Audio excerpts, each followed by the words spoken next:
पूना गाडगीळ आणि sons limited 1832 पासून। आज राज्यातील 6 जिल्ह्यांना हवामान विभागाकडून रेड अलर्ट। मुंबई, ठाणे, नाशिक, पालघर, रायगड आणि पुणे जिल्ह्यात अतिवृष्टीचा इशारा, तर रत्नागिरी, सातारा, कोल्हापूर, सांगली आणि छत्रपती संभाजीनगर जिल्ह्यांना ऑरेंज अलर्ट। कोकण, मध्य महाराष्ट्र आणि मराठवाड्याला 30 सप्टेंबरपर्यंत अतिवृष्टीचा इशारा। राज्य आपत्कालीन कार्य केंद्राकडून देण्यात आली माहिती, नागरिकांना सतर्कता बाळगण्याचं आवाहन। रायगड जिल्ह्याला पावसाचा रेड अलर्ट। एनडीआरएफ, एसडीआरएफ सह सर्व यंत्रणा सज्ज, नागरिकांना सतर्कतेचे तसेच सूचनांचे पालन करण्याचं आवाहन। परभणीच्या पालममध्ये पावसाचा हाहाकार, 24 तासात झालेल्या 150 मिलीमीटर पाऊस, नद्यांचा ओढ्यांनाही आला पूर, पिकांचं प्रचंड नुकसान।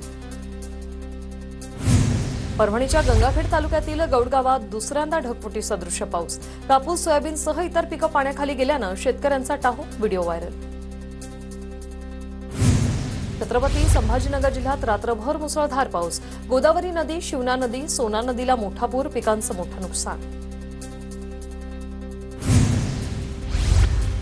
छत्रपती संभाजीनगरच्या कन्नड तालुक्यातील शिवना नदीला पूर, शिवना नदीचं पाणी भोकर गावात शिरलं तर गावाला नदीच्या पुराचा वेढा। छत्रपती संभाजीनगर जिल्ह्यातील कन्नड तालुक्यात शिवना नदीला पूर, कन्नड शहरातील महादेव मंदिराला पाण्याचा वेढा, मंदिरात पुजाऱ्याच्या कुटुंबातील 4 जण अडकले। धाराशिव जिल्ह्यातील क्रीडा नदीला पूर, नदीकाठच्या गावांना प्रशासनाचा सावधानतेचा इशारा, नदीकाठच्या शेतीचं मोठं नुकसान, ड्रोन दृश्य समोर। भंडाऱ्याच्या मोहाडी तालुक्यातील अनेक ठिकाणी शेतकऱ्यांचं नुकसान, तलाठ्यांनी नुकसानग्रस्त भागाची पाहणी केली, मात्र आदेशाअभावी पंचनामे रखडले। अमरावती जिल्ह्यातील दर्यापूर तालुक्यात मुसळधार पावसाचा कहर, 70 वर्षीय सहदेव थोरात 9 बकऱ्यांसह नाल्याच्या मध्यभागी अडकले, ग्रामस्थांनी घटनास्थळी धाव घेत सुखरूप वाचवलं। नांदेडच्या आसना नदीला पूर आल्यामुळे हायटेक सिटीत पाणी शिरलं, हायटेक सिटीतून 25 नागरिकांना अग्निशमन दलाने रेस्क्यू केले, महापालिकेकडून मदत आणि बचावकार्य सुरू। जळगावच्या चाळीसगाव तालुक्याला मुसळधार पावसाने झोडपलं, पाटणदेवी परिसरातील डोंगरी नदीच्या उगमस्थानावर मुसळधार, डोंगरी नदीला महापूर, शहरातील अनेक सखल भागात पुराचं पाणी शिरलं। मुसळधार पावसाने जळगावच्या चाळीसगाव तालुक्याला झोडपलं, हजरत पीर दर्गा परिसर पूर्ण पाण्याखाली, अग्निशमन दलाच्या गाडीचं सायरन वाजवून लोकांना सतर्क करण्याचा प्रयत्न। अहिल्यानगरमध्ये राष्ट्रीय महामार्गावरील पुलावरून पाणी वाहू लागल्याने नगर पाथर्डी मार्गावरील वाहतूक बंद, रस्ता पाण्याखाली गेल्याने वाहनांच्या लांबच लांब रांगा। उत्तर अहिल्यानगरात ढगफुटी सदृश्य पावसाने दाणादाण, राहता शहरातील व्यापाऱ्यांच्या गाळामध्ये पाणी शिरल्यानं मोठं नुकसान, दुकानांमध्ये पाणी बाहेर काढण्याचं काम प्रशासनाकडून सुरू।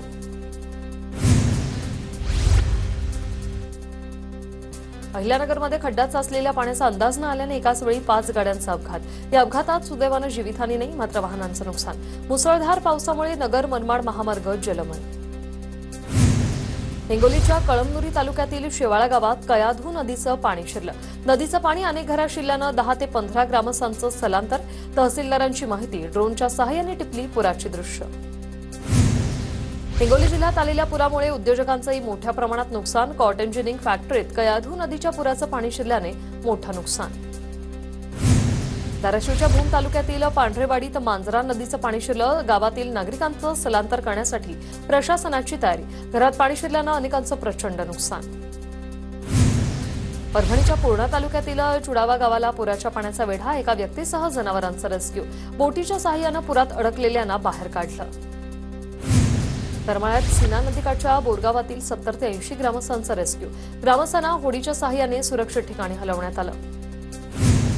सोलापूरच्या मोहोळ तालुक्यातील एकुर्के गावात 25 जणांचं कुटुंब उघड्यावर, पुराचं पाणी घरात शिरल्यानं प्रचंड नुकसान, जीवनावश्यक वस्तूंची पुराच्या पाण्यामुळे नासाडी, कुटुंबातील महिलेला अश्रू अनावर। सोलापूर जिल्ह्यातील सर्व शासकीय कार्यालय आज सुरू राहणार, पूरस्थितीच्या अनुषंगाने कार्यालय सुरू ठेवण्याचं जिल्हाधिकाऱ्यांचे आदेश। मुंबईसह उपनगरात रात्रभर मुसळधार पाऊस, विजांच्या कडकडाटासह कोसळला पाऊस, दिवसभर मुसळधार पाऊस कोसळण्याचा हवामान खात्याचा इशारा। वसई विरार आणि परिसराला रात्रभर मुसळधार पावसाने झोडपलं, वारा आणि विजांच्या कडकडाटासह मुसळधार पाऊस बरसला।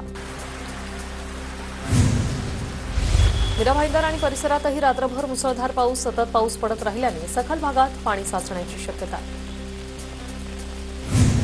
कल्याण अहिल्यानगर मार्गावरील मुख्य शहाड उड्डाणपूल 15 दिवस बंद राहणार. 28 सप्टेंबर ते 15 ऑक्टोबर दुरुस्ती व मजबूतीकरणाच्या कामासाठी वाहतूक पूर्णपणे बंद. रेड अलर्टमुळे कल्याण डोंबिवलीत महापालिकेची यंत्रणा अलर्ट मोडवर. सखल भागात पाणी साचायची शक्यता. यावर नियंत्रण ठेवण्यासाठी यंत्रणा 24 तास सज्ज. 8 दिवस कुठे होतात? सोलापूर जिल्ह्यातील उंडर ग्रामस्थांचा सदाभाऊ खोतांना संतप्त सवाल. ग्रामस्थांच्या रोषानंतर सदाभाऊ खोत यांनी काढता पाय घेतला. सदाभाऊ खोतांना आता तर हाकलून लावले. यापुढे जनता त्यांना तुडवल्याशिवाय राहणार नाही. बच्चू कडूंची टीका. पंचनाम्याच्या अहवालानंतर ओला दुष्काळ जाहीर करण्यासंदर्भात निर्णय घेणार. जळगावातील नुकसानग्रस्त शेतकऱ्यांना मुख्यमंत्री फडणवीसांकडून मदतीचं आश्वासन. ओल्या दुष्काळाबाबत लवकरच योग्य तो निर्णय घेऊ. विरोधकांच्या मागणीनंतर अजित पवारांची प्रतिक्रिया. शेतकऱ्यांच्या पाठीशी सर्वांनी उभं राहायला हवं. मंत्रिमंडळात आम्ही योग्य निर्णय घेऊ. उपमुख्यमंत्री एकनाथ शिंदेंची प्रतिक्रिया. हेक्टरी 50,000च्या मदतीसह शेतकऱ्यांची कर्जमाफी करा. पीएम केअर फंडातून मोदींनी किमान 50,000 कोटी महाराष्ट्रासाठी द्यावे. उद्धव ठाकरेंच्या 3 मागण्या. अंगलट आल्यावर मुख्यमंत्र्यांना विषयाला फाटे फोडण्याची सवय. मी कोरोना काळातील सीएम केअर फंडाबाबत बोलायला तयार आहे. उद्धव ठाकरे यांचं फडणवीसांना आव्हान. आमदार प्रतापराव पाटील चिखलीकरांनी अजित पवारांसोबत व्हिडिओ कॉलद्वारे साधला संवाद. व्हिडिओ कॉलवरून नांदेडच्या पूरस्थितीचा आढावा घेतला. दिवाळी अगोदरच शेतकऱ्यांना सरकारकडून मदत निधी मिळणार. शासनाची ही मदत लवकरात लवकर मिळेल. कृषी मंत्री दत्ता भरणेंचं आश्वासन. यासह ज्यांचं जळतं त्यांनाच कळतं असंही केलं वक्तव्य. सोलापूरच्या मोहोळ आणि माढा तालुक्यात कृषी मंत्र्यांकडून नुकसानीची पाहणी. कृषी मंत्र्यांच्या दौऱ्यात ग्रामस्थांचा आक्रोश. साधा बिस्किटचा पुडाही मिळाला नाही. ग्रामस्थांची कृषी मंत्र्यांकडे तक्रार. अकोला शहरात मुसळधार पावसामुळे नाल्यांच्या पाणी पातळीत वाढ. शहरातील जुना कॉटन मार्केटमधील नाल्यात एक जण वाहून गेला. वाहून गेलेल्या व्यक्तीचा शोध सुरू. कोल्हापूरच्या रिंग रोड परिसरात गटारात वाहून जाणाऱ्याला लहान भावाला मोठ्या भावाने वाचवताना मोठ्या भावाचा झाला मृत्यू. गटारातील चेंबरमध्ये अडकून या तरुणाचा मृत्यू झाल्याची माहिती. साताऱ्याच्या खटाव तालुक्यातील आंबवडे ते गोरेगाव दरम्यान असलेल्या पुलावरून एक जण वाहून गेला. सुरेश गायकवाड असं वाहून गेलेल्या या व्यक्तीचं नाव. ग्रामस्थ आणि प्रशासनाकडून शोध सुरू. साताऱ्याच्या माणमधील म्हसवडला मुसळधार पावसाचा फटका. मुसळधार पावसामुळे म्हसवड शिंगणापूर रस्त्यावर पाणी आलं होतं. शहरातील एसटी स्टँड परिसरही जलमय झाला होता. वेळच्या परळीत मुसळधार पावसामुळे गंगाखेड वडगावजवळ रेल्वेचा ट्रॅक खचला. रेल्वेच्या ट्रॅकवर पाणी साचल्याने ट्रॅक खचला. नांदेड पनवेल एक्सप्रेस तब्बल 4 तास उशिराने धावणार असल्याची माहिती. छत्रपती संभाजीनगरमध्ये नुकसानग्रस्त शेतकऱ्यांना अब्दुल सत्तारांकडून जीवनावश्यक वस्तूंचं वाटप. त्यासोबत शासकीय मदतीच्या धनादेशाचंही वाटप. जळगावच्या पाचोरा भडगावमध्ये कोणतेही निकष न लावता ओला दुष्काळ जाहीर करा. शिंदेंच्या शिवसेनेचे आमदार किशोर पाटील यांची मागणी. जळगाव विमानतळावर मुख्यमंत्री फडणवीसांना किशोर पाटलांनी दिलं तसं निवेदन. मुख्यमंत्री देवेंद्र फडणवीस आज चंद्रपूर दौऱ्यावर महाकाली महोत्सवाला भेट देणार. एकनाथ शिंदेंनी बोलावली आज दुपारी 3 वाजता बैठक. दसरा मेळाव्याच्या पार्श्वभूमीवर वांद्र्यातील रंगशारदा सभागृहात बैठक. शिवसेना नेते आणि पदाधिकारी उपस्थित राहणार. 2029 पर्यंत मी राज्यातच काम करावं, पक्षाची इच्छा. पुढील काही वर्षासाठी विकासाच्या योजना केंद्राला दिल्या. पत्रकारांसोबतच्या गप्पांवेळी मुख्यमंत्री फडणवीसांचं वक्तव्य. बीएमसी महायुती एकत्र लढणार. ठाण्यात शिवसेना स्वतंत्र लढू शकते, तर पुणे पिंपरी चिंचवडमध्ये शिंदेंसोबत दादा तर स्वतंत्र लढणार. पत्रकारांसोबत गप्पांवेळी मुख्यमंत्री फडणवीसांचं हे वक्तव्य. स्थानिक स्वराज्य संस्थेच्या निवडणुका महायुतीतच लढू. अपवादात्मक ठिकाणी वेगळं लढण्याचा विचार करू. मंत्री गिरीश महाजनांची स्थानिक स्वराज्य संस्थांच्या निवडणुकांवर प्रतिक्रिया. ठाकरेंच्या दसरा मेळाव्याच्या दुसरा टीजर. परंपरा महाराष्ट्राची, मैदान शिवतीर्थाचं, आवाज शिवसेनेचा, नेतृत्व ठाकरेंचं असा आशय. शिवसेनेकडून शक्ती प्रदर्शन केलं जाणार. दसरा मेळाव्यानिमित्त ठाकरेंच्या सेनेची मातोश्री समोर बॅनरबाजी. एक मैदान एक आवाज, ठाकरे ब्रँडचा आवाज घुमणार अशा आशयाचे बॅनर झळकले. भायखळा रेल्वे स्टेशन परिसरात आय लव्ह मोहम्मदचे बॅनर. आय लव्ह मोहम्मद पोस्टरच्या वादावरून युपीच्या बरेलीत लाठीचार्ज झाला होता.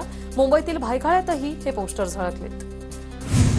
भायखळा रेल्वे स्टेशन परिसरात आय लव्ह मोहम्मदचे बॅनर झळकले. वार्तांकन करताना माध्यम प्रतिनिधींना शिवीगाळ आणि धमकी बॅनर लागलेल्या परिसरातील नागरिकांकडून देण्यात आली.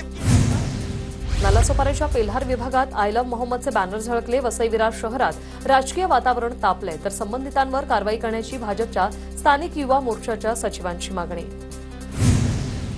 बीडमध्ये होणारा ओबीसी महामेळावा रद्द, मराठवाड्यातील अतिवृष्टीमुळे ओबीसी मेळावा रद्द. मंत्री छगन भुजबळांच्या उपस्थितीत समता परिषद आणि ओबीसी संघटनांच्या वतीने मेळावा पार पडणार होता. लक्ष्मण हाकेंवर हल्ला करणाऱ्या 3 अज्ञातांविरोधात हत्येच्या प्रयत्नाचा गुन्हा दाखल. अहिल्यानगर पोलिसांनी 3 आरोपींना ताब्यात घेतलं. ओबीसी मेळाव्यासाठी जात असताना लक्ष्मण हाकेंच्या गाडीवर हल्ला झाला होता. असल्या भिकार लोकांकडे लक्ष द्यायला मला वेळ नाहीये. स्वतःच्या प्रसिद्धीसाठी हल्ला करून घेतला असेल. हाकेंवरील हल्ल्यावर मनोज जरांगेंची प्रतिक्रिया. मुख्यमंत्री फडणवीसांचा आंदोलक दीपक बोऱ्हाडेंशी फोनवरून संवाद. 11 दिवसांपासून दीपक बोऱ्हाडेंचं जालन्यात आमरण उपोषण. धनगर समाजाला एसटीतून आरक्षण देण्याची मागणी. चर्चेला या मार्ग काढू, फडणवीसांचं आश्वासन. तामिळनाडूच्या करूरमध्ये विजय थलपतीच्या रॅलीत चेंगराचेंगरी. 39 जणांचा मृत्यू तर 100हून अधिक जण जखमी. मृतांचा आकडा वाढण्याची भीती. करूरमध्ये राजकीय रॅली दरम्यान घडलेली घटना अत्यंत दुःखद. पंतप्रधान मोदींकडून चेंगराचेंगरीच्या घटनेवर शोक व्यक्त. ज्या कुटुंबियांनी आपल्या प्रियजनांना गमावलं त्यांच्या दुःखात आम्ही सहभागी. पंतप्रधान मोदींचं ट्विट. करूरमधील घटना चिंताजनक. तामिळनाडूचे मुख्यमंत्री एम के स्टॅलिन यांचं ट्विट. रुग्णालयात दाखल झालेल्या नागरिकांना युद्धपातळीवर मदत करा. स्टॅलिन यांचा प्रशासनाला निर्देश. मृतांच्या नातेवाईकांना राज्य सरकारकडून 10 लाखांची मदत. घडलेल्या घटनेमुळे अत्यंत दुःखी आहे. माझं दुःख मी शब्दात व्यक्त करू शकत नाही. करूरमधील घटनेनंतर विजय थलपतीचं ट्विट. सोनम वांगचुक पाकिस्तानी गुप्तहेराच्या संपर्कात. लडाखच्या वरिष्ठ पोलीस अधिकारी एसडी सिंग जमवाल यांचा पत्रकार परिषदेत खळबळजनक दावा. सामाजिक कार्यकर्ते सोनम वांगचुक यांच्यावर लेहमध्ये हिंसाचार भडकवल्याचा आरोप. भारत आणि पाकिस्तान आज आशिया चषकाच्या फायनलमध्ये भिडणार. संध्याकाळी 7 वाजता हा सामना सुरू होणार. आशिया चषकातील इतिहासात पहिल्यांदाच भारत आणि पाकिस्तानमध्ये रंगणार अंतिम सामना. नवी मुंबई विमानतळाला दिबा पाटलांचं नाव देण्याची मागणी मी 2015 मध्ये पहिल्यांदा लोकसभेत केली. त्यानंतर सर्वपक्षीय कृती दल स्थापन झालं. माजी केंद्रीय मंत्री कपिल पाटील यांचा दावा. 2015 पासून विमानतळाच्या नावासंदर्भात कुणाला पत्र दिलं? कपिल पाटलांनी कुठली आंदोलनं केली? खासदार बाळ्यामामा उर्फ सुरेश म्हात्रेंचा कपिल पाटलांना सवाल.